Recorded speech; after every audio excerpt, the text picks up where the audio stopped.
मैं उमर दराज गोंदल हूँ और इस वक्त मैं लिबर्टी चौक के अंदर मौजूद हूँ। उस तरफ मुस्लिम लीग नून ने आज स्टेज लगाया हुआ है जहाँ पे यौम यकजहती का आज जानते हैं कि यौम तकबीर के हवाले से उन्होंने एक प्रोग्राम रखा हुआ है। ये इस वक्त राइट नाउ मेरी घड़ी के ऊपर 6:15 बजे हैं। अभी मरियम नवाज पहुंची नहीं है, उनका टाइम चूंकि उन्होंने 5 बजे का दिया हुआ था।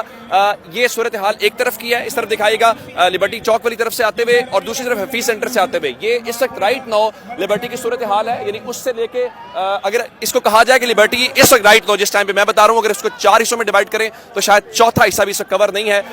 लोग जरूर मौजूद हैं, इवन गवर्नमेंट की फैसिलिटी मौजूद है। यहाँ पे गवर्नमेंट ने अपनी फार्मेसी जो है वो हमें चलती हुई नजर आ रही है। चारों तरफ सिक्योरिटी है, मुख्तलिफ जगहों पे पुलिस चेक करने के बाद आने दे रही है। आज पुलिस भरपूर गाड़ियां लगी हुई हैं, भारी नफरी है, कोई गिरफ्तारी का डर नहीं, कोई कुछ नहीं। इससे पहले हमने यहाँ तहरीक इंसाफ के बहुत सारे कवर किए हैं। अब जरा खुद अपनी आंखों से एक मंजर देख के, चूंकि अभी अंधेरा नहीं हुआ, तो इससे आप अंदाजा लगा लीजिएगा कि राइट नाउ असल में सिचुएशन है क्या। और चूंकि वहां पे आगे मरकजी स्टेज है जहां पे आखिरी बार मुस्लिम लीग ने जब शो किया था तो उस वक्त हमजा शहबाज शरीफ के साथ इजहार यकजहती किया था और अल्लाह रखा पेप्सी को बुलाया गया था। कि आज की सूरत हाल है। इजाजत दीजिएगा, खुदा हाफिज।